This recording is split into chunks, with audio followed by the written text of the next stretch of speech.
ഹൃദയത്തിൽ സന്തോഷമാണോ, ദുഃഖമാണോ, ആനന്ദമാണോ, എനിക്ക് പറഞ്ഞറിയിക്കാൻ വയ്യ. ഞാൻ ഈ വീട്ടിലേക്ക് വരുമ്പോൾ അങ്ങനെ പറയുന്നതിനേക്കാൾ എളുപ്പം ഈ വീട്ടിലേക്ക് ദൈവം എന്നെ കൊണ്ടുവന്ന് എത്തിക്കുന്നതാണ്. ഞങ്ങളുടെ പ്രിയപ്പെട്ട ആൽവിനെ നിങ്ങൾക്ക് പരിചയപ്പെടുത്താൻ വേണ്ടി. ആൽവിൻ എത്ര വയസ്സായി? 9 വയസ്സാകാൻ പോകുന്നല്ലേ? ആൽവിന്റെ 9 വയസ്സാകുന്നത് എന്നാ? ജനുവരി 23. ആൽവിൻ എന്ത് പറ്റിയതാ? ഈ ആൽവിന്റെ കാലൊക്കെ കണ്ടോ? ആൽവിന് നല്ലൊരു കാലുണ്ടായിരുന്നതാണ്. ആൽവിന്റെ വലത് കാല് അല്ലേ, ഏതാണ്ട് ഈ ഭാഗം കണ്ട് മുറിച്ചതാണ്. ആൽവിൻ എന്താ പറ്റിയെന്ന് പറയാമോ മോനെ? വീണിട്ട് അറിഞ്ഞ. എന്താണെന്ന് അറിഞ്ഞേ? കാലും നീരും ബോൺ ക്യാൻസർ. ബോൺ ക്യാൻസർ ആണെന്ന് അറിഞ്ഞല്ലേ? ഇപ്പൊ എത്ര നാളായി ബോൺ ക്യാൻസർ ആയിട്ട് അറിഞ്ഞിട്ട്? 1 വർഷം. 1 വർഷമാകാറല്ലേ? അപ്പം മോന് ക്യാൻസർ ആയി കഴിഞ്ഞ് കാലാദ്യം ഉണ്ടായിരുന്നു. അതിന് ശേഷം റിമൂവ് ചെയ്തു. ഒത്തിരിയേറെ മോനെ കഷ്ടപ്പെട്ടതാണ്. ഈ കാണുന്ന ഈ ഒരു രൂപമൊന്നും ആയിരുന്നില്ല. അവൻ ഒത്തിരിയേറെ മെലിഞ്ഞ് ഒത്തിരിയേറെ അനാരോഗ്യത്തിൻ്റെ ഒത്തിരി ഘട്ടത്തിലൂടെ ആൽവിൻ കടന്നുപോയതാണ്. പക്ഷെ എന്നിട്ടും ആൽവിനിലുള്ള ഒരു ദൃഢനിശ്ചയവും ആൽവിനുള്ള ഒരു നിഷ്കളങ്കതയും അത് നമ്മളെ വല്ലാതെ അത്ഭുതപ്പെടുത്തും. തിരുവനന്തപുരത്ത് RCCയിലാണ് മോന് ബോൺ ക്യാൻസറിന് ചികിത്സയിലായിരുന്നത്. പീഡിയാട്രിക് ഡിപ്പാർട്ട്മെൻറ്റ് വളരെ പ്രസിദ്ധനായിട്ടുള്ള ഓർത്തോപീഡിക് സർജനാണ് മനു പോൾ. അദ്ദേഹമാണ് ആൽവിൻ്റെ സർജറിയൊക്കെ നടത്തിയത്. ആൽവിൻ തിരുവനന്തപുരത്ത് പല ഭവനങ്ങളിലായിട്ട് താമസിച്ചിട്ടുണ്ട്. സാമ്പത്തികമായിട്ടൊക്കെ ഒത്തിരി ബുദ്ധിമുട്ടുകളുള്ള ഒരു കുടുംബത്തിലാണ് നമ്മളിപ്പോൾ വന്നിരിക്കുന്നത്. അനേകരുടെ പിന്തുണ കൊണ്ടാണ് ആൽവിൻ്റെ ഈ കാലൊക്കെ, എനിക്ക് തോന്നുന്നു 3 ലക്ഷത്തിലധികം രൂപ അതിനുവേണ്ടി മാത്രം ചിലവായിട്ടുണ്ട് അല്ലേ? ആൽവിന് തിരുവനന്തപുരത്ത് വന്നാൽ എവിടെ ഇഷ്ടം, താമസിക്കാൻ ഇഷ്ടം? ഉറക്കെ പറയാ. അതെന്നെ ലൂർദ് മാതാ കെയർ. ആൽവിനെ മറ്റ് ചില സ്ഥലങ്ങളിലൊക്കെ താമസിച്ചിട്ടുണ്ടല്ലോ. ഇന്ന് ലൂർദ് മാതാ കെയറിനോട് ഇഷ്ടം എന്താ? അവിടെ എനിക്ക് ഭയങ്കര ഇഷ്ടം അല്ലേ? സിസ്റ്റർമാര്, അമ്മമാര് എല്ലാരും ഉണ്ടല്ലേ? അവിടെ നല്ല പരിചരണമൊക്കെയാണോ കിട്ടുന്നേ? ആണോ? നല്ല ഭക്ഷണമൊക്കെയാണോ? നല്ല പെരുമാറ്റമാണോ?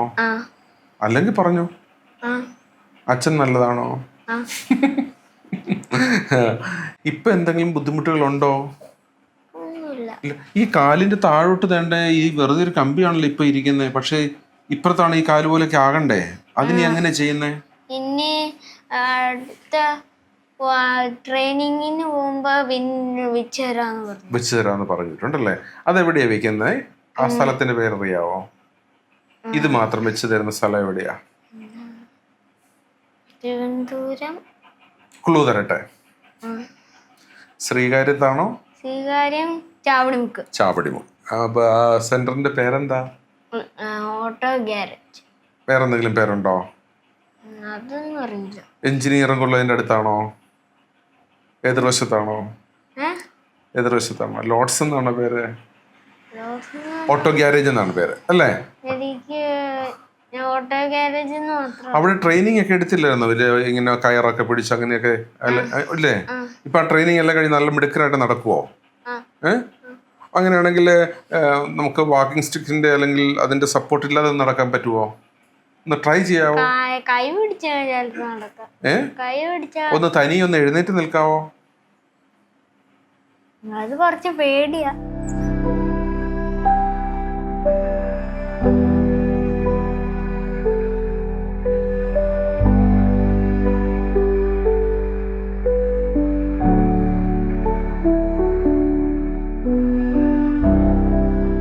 ലൂർദ് മാതാ കെയറിൽ 5 മാസം ഉണ്ടായിരുന്നു.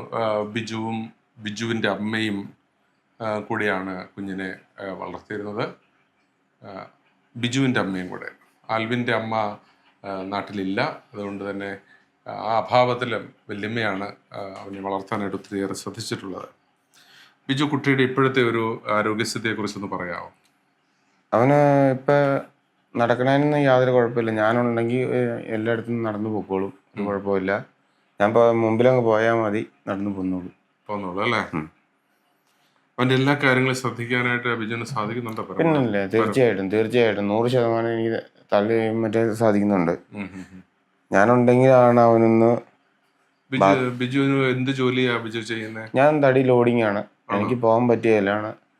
പോകാൻ പറ്റിയല്ലെന്ന് വെച്ച് കഴിഞ്ഞാൽ ഇവന്റെ യൂണിയൻ പണിയാണ് അല്ലേ? പറഞ്ഞു. എൻ്റെ കാല് കയറ്റി നിർണയിച്ച് പ്രയാസമാണ്. ഇവ നമ്മളെ എല്ലാം സംബന്ധിച്ചേക്കാളും ഒരു ഇച്ചിരി കയറ്റിയാണ് കട്ട് ചെയ്തേക്കണേ കാല്.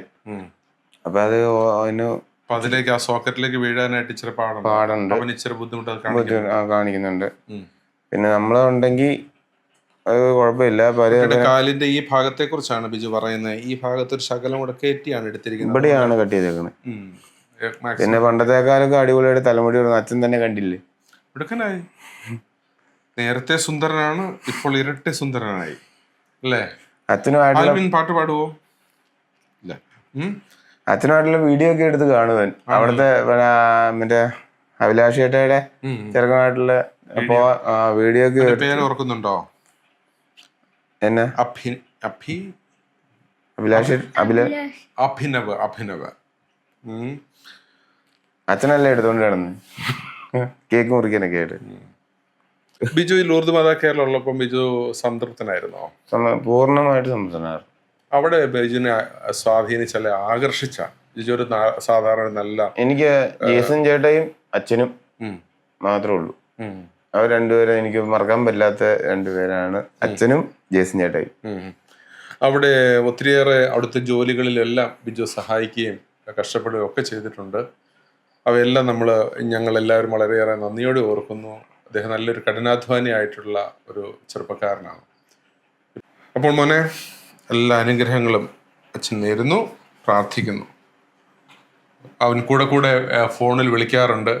ഹോസ്പിറ്റലിൽ ഡിസ്ചാർജ് ആകുമ്പോഴും പോകുമ്പോഴും വരുമ്പോഴും എല്ലാം അവൻ ഫോണിൽ വിളിച്ച് എന്നോട് പറയുകയും അച്ഛൻ പ്രാർത്ഥിക്കണമെന്ന് പറയുകയൊക്കെ ചെയ്യാറുണ്ട്.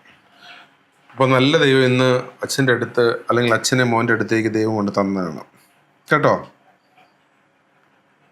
I will be always with you. ഞാനെന്നും മോൻ്റെ കൂടെ ഉണ്ടായിരിക്കും, പ്രോമിസ്. അച്ഛനൊരു ഉമ്മ തരാമോ? അച്ഛൻ്റെ കയ്യെ പിടിച്ചു. ഗോഡ് ബ്ലസ് കേട്ടോ.